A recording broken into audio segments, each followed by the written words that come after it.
আমরা straight drive shot খেলবো। সবাই আমরা আগে স্ট্যান্ড পজিশন, ব্যাট ট্যাপিং করি আমরা মাটির সঙ্গে, ব্যাট লিপ, সুন্দর ব্যাট লিপ করেছি। আর ট্রিগার মুভমেন্ট, আমরা স্ট্রেট ড্রাইভ শট খেলবো, অর্থাৎ বলটি ঠিক 45 ডিগ্রি অ্যাঙ্গেলে আমাদের হিল আগে যাবে, হেড ডাউন হবে, হেড ডাউন, অর্থাৎ হেডের নিচে চোখ সোজাসুজি বল থাকবে, চোখ সোজাসুজি, দেখো হেডের নিচে চোখ সোজাসুজি বল থাকবে, আর চোখ সোজাসুজি বল আছে, আর হেড ডাউন থাকবে সিপাত, খেয়াল করছো?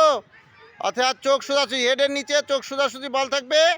টো পড়ার সঙ্গে সঙ্গে আমরা স্ট্রেট ড্রাইভ শট খেলবো, টো পড়ার সঙ্গে সঙ্গে, টো পড়ার সঙ্গে সঙ্গে, এবং ওয়েট ট্রান্সফার সামনে থাকবে। Start straight drive shot, good.